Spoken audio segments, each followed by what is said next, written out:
Hello everyone, most welcome. Today we are going to discuss about the question bank class 10th. जो class 10th की जो question bank है उसमें कुछ object type question कुछ fillers दिए हैं जिनको आज हम क्लियर करने वाले हैं। तो यहाँ पर फर्स्ट क्वेश्चन दिया हुआ है, he knows the boy is wearing a blue shirt. तो वह बालक को जानता है is wearing a blue shirt, जिसको ब्लू शर्ट पहन रहा है। तो यहाँ पर तीन ऑब्जेक्ट दिए हैं, विच, हु और वेयर। तो वेयर का इस्तेमाल किसी प्लेस किसी जगह को दिखाने के लिए होता है, किसी जगह को बताने के लिए वेयर का इस्तेमाल होता है। पर यहाँ पर तो एक बॉय की बात हो रही है, ठीक है। तो किसी व्यक्ति की बात जब सेंटेंस में होती है तो वहां पर हु का इस्तेमाल होता है। तो हमारा सही सेंटेंस तैयार होगा,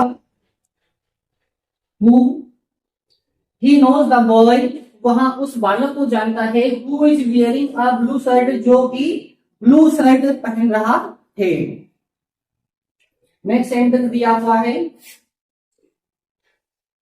his brother is RJ in local radio channel. यहाँ पर ऑब्जेक्ट के रूप में दिया है ए एन द।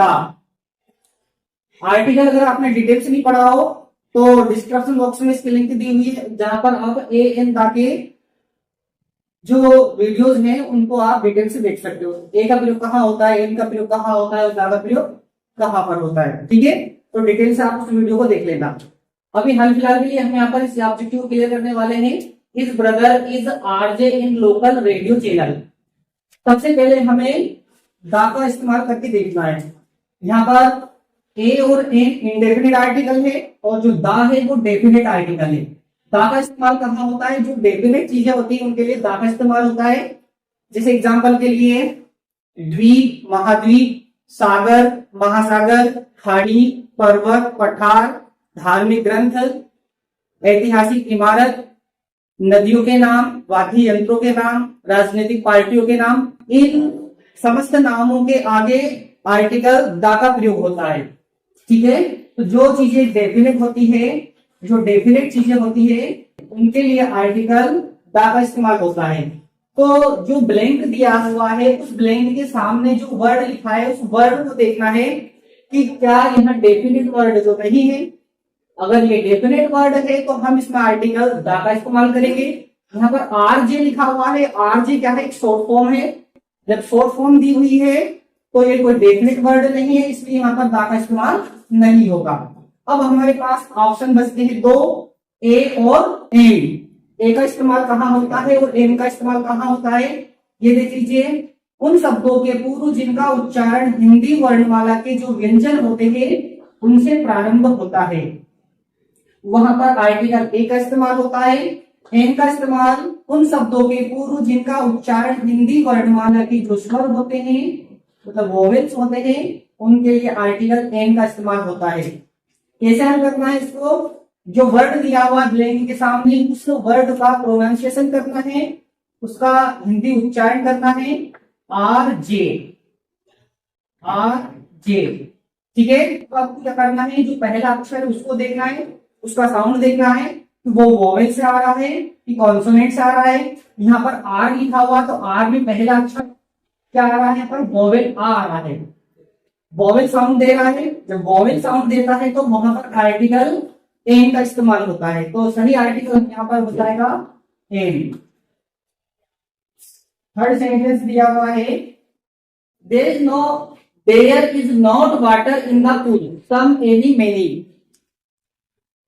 ये तीन डिटर्मिनेंट्स यहाँ पर दिए हुए हैं। सम का इस्तेमाल कहाँ होता है, एनी का इस्तेमाल कहाँ होता है और मेनी का इस्तेमाल कहाँ होता है, सबसे पहले ये देख लेते हैं हम। यदि सेंटेंस अफर्मेटिव दिया गया हो, यदि सेंटेंस अफर्मेटिव दिया गया हो तो ऐसे सेंटेंस में सम का इस्तेमाल होता है। अफर्मेटिव सेंटेंस मतलब बिना नॉट वाला, ठीक है। यदि सेंटेंस नेगेटिव दिया गया हो तो नेगेटिव सेंटेंस में एनी का इस्तेमाल होता है। नेगेटिव सेंटेंस ऐसे सेंटेंस जिसमें नॉट दिया गया हो।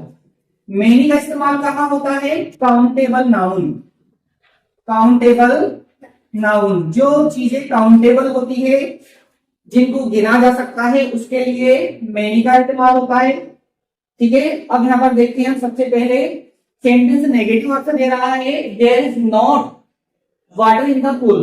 जब नेगेटिव अर्थ देता है सेंटेंस, तो नेगेटिव जो सेंटेंस होते हैं उसमें एनी का इस्तेमाल होता है। तो यहाँ पर हमारा सेंटेंस तैयार हो जाएगा, there is not any water in the pool. Pool में कोई भी पानी नहीं है। ठीक है, तो सही आंसर हमारा यहाँ पर ए नहीं हुआ। अच्छा, यहाँ पर सेंटेंस में सम का इस्तेमाल क्यों नहीं हुआ? क्योंकि यहाँ पर सेंटेंस नेगेटिव था, इसलिए सम का इस्तेमाल नहीं हुआ।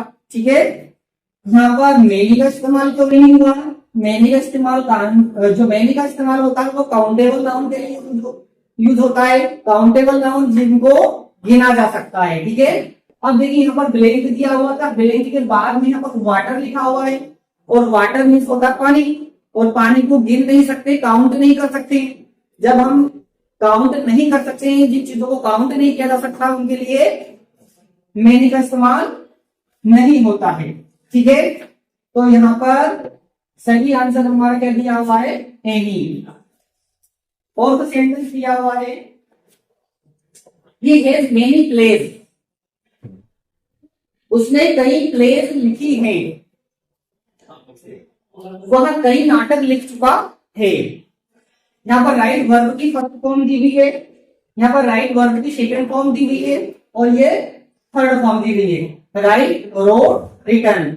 वर्ब की फर्स्ट फॉर्म, सेकंड फॉर्म या थर्ड फॉर्म का इस्तेमाल करें, ये देखना है हमें। सेंटेंस में हेल्पिंग वर्ब हैज दी हुई है, और जब हैज दी हुई है तो यहाँ तीसरा टेंस है present perfect tense. Present perfect tense.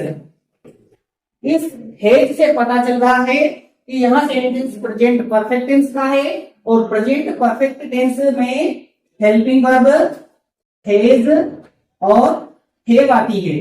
कौन सी हेल्पिंग वर्ब आती है? हैज और हैव। हैज का प्रयोग सिंगुलर नंबर के लिए यूज होता है, और हैव का प्रयोग आई और प्लूरल नंबर के लिए यूज होता है। साथ में इस टेंस में वर्ब की थर्ड फॉर्म का इस्तेमाल होता है। ठीक है, प्रेजेंट परफेक्ट जो टेंस होता है उसकी हेल्पिंग वर्ब हैज और हैव है, और इस टेंस में वर्ब की थर्ड फॉर्म इस्तेमाल होती है। अब यहाँ पर सेंटेंस में हैज दिया हुआ है, इस हैज से हमें ये पता चल रहा है कि यहाँ सेंटेंस प्रेजेंट परफेक्ट टेंस का है, तो हमें थर्ड फॉर्म का इस्तेमाल करना है। ऑब्जेक्ट में यहाँ पर थर्ड फॉर्म कहाँ दी हुई है? यहाँ पर रिटर्न। तो सही आंसर बनेगा हमारा he has return many place. Fifth sentence दिया हुआ है, आई टेक योर पेन, और ये सेंटेंस है इंट्रोगेटिव सेंटेंस है, क्वेश्चन मार्क दिया हुआ है, सेंटेंस इंट्रोगेटिव है। सेंटेंस के प्रारंभ में हमें एक मॉडल वर्ब यूज करनी है, मैं या फिर यूज्ड। क्या मैं आपका पेन ले सकता हूं? यहाँ पर परमिशन मांगी गई है, आई टेक योर पेन, क्या मैं आपका पेन ले सकता हूं। जब परमिशन मांगी जाती है तो वहां पर मॉडल वर्ब मे का इस्तेमाल होता है। तो सही आंसर बनेगा हमारा यहाँ पर मे आई टेक योर पेन, क्या मैं आपका पेन ले सकता हूं। ठीक है, तो परमिशन जहां सेंटेंस में परमिशन दी गई हो, परमिशन लेना या परमिशन देना, वहां पर मे का इस्तेमाल होता है। वैसे अगर देखा जाए तो मे और केन, मे और केन दोनों वर्ब ऐसी है जिसमें परमिशन मांगा जाता है। मे के लिए भी मे और केन दोनों का इस्तेमाल परमिशन मांगने के लिए होता है। जब परमिशन मांगना हो,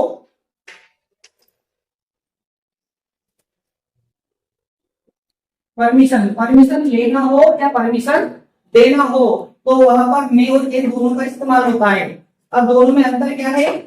जब हम अपने से बड़ों से परमिशन मांगते हैं तो हम मे का इस्तेमाल करते हैं, जब हम अपने छोटों से परमिशन मांगते हैं या बराबरी वालों से परमिशन मांगते हैं तो केन का इस्तेमाल होता है।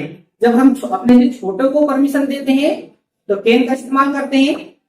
ठीक है, तो परमिशन लेने और परमिशन देने के लिए दोनों का ही इस्तेमाल होता है, मे और केन। लेकिन यहाँ पर ऑब्जेक्टिव में केन तो दी नहीं थी, ऑब्जेक्टिव में केवल मॉडल वर्ब मे का इस्तेमाल करने के लिए कहा गया था, इसलिए हमने यहाँ पर मे लगाया है, मे आई टेक योर पेन। ठीक है, तो यहाँ पर हमारे 5 सेंटेंस कंप्लीट होते हैं।